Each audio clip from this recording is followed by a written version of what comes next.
qu'on se le dise. Exactement. À nous autres, parti pris international, les demandes de plus en plus pressantes à la France de payer sa dette à l'égard d'Haïti. Et vous vous dites, oui, il y a une dette française. Oui, il y a une dette française. C'est une coalition d'une vingtaine d'ONG lors du Forum permanent des Nations Unies pour les personnes d'ascendance africaine, qui est à Genève, qui ont de nouveau réclamé le remboursement par la France de la dette qui a été contraint de contracter Haïti après son indépendance en 1804. Et en fait, c'est pas exactement en 1824.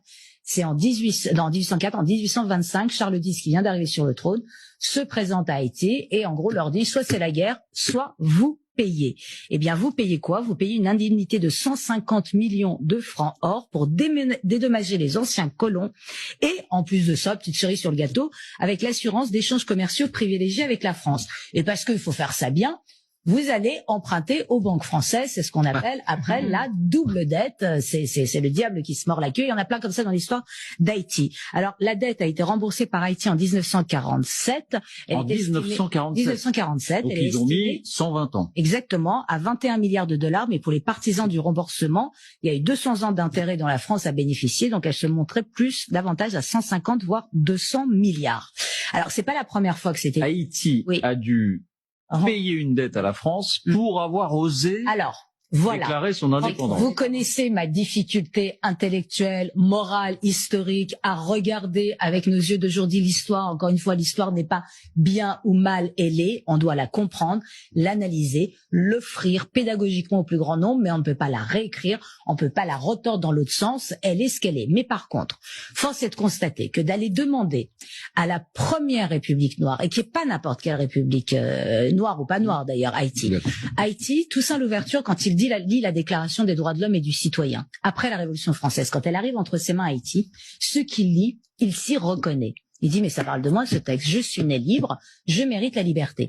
Et en faisant la révolution à Haïti, Toussaint Louverture a universalisé la Déclaration des droits de l'homme et la Révolution française. L'aspect universel, ce qui fait que c'est applicable partout et c'est revendicable par tous, ça vient d'Haïti et Toussaint Louverture. Donc c'est quand même pas rien. C'est extraordinaire. Moi, j'ai une passion pour Toussaint Louverture. Je conseille à tout le monde de lui donner ses airs sur Toussaint Louverture. Bref. Donc, c'est tout à fait injuste et cruel d'arriver et de dire, vous avez été colonisé pendant toutes ces années-là. Donc, maintenant, vous êtes indépendant, vous avez gagné de votre indépendance, mais vous savez quoi? Vous allez payer des indemnités à ceux qui ont commis cette injustice.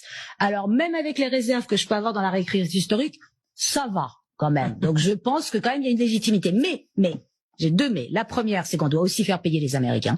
Parce que tout le monde a oublié cette affaire. Mais en 1914, un groupe d'Américains débarque à Haïti, pique 500 000 $ de la Banque nationale d'Haïti, les ramène aux États-Unis, pose avec, et s'installe à domicile avec l'armée américaine jusqu'en 1934, réinstaure le travail obligatoire, tire à vue sur les fugitifs, et à son départ, c'est-à-dire au moment, et après, en 1934, ils partent, et jusqu'en 47, ils demandent à Haïti de rembourser la dette que les Haïtiens ont été obligés de contracter du fait de l'invasion américaine.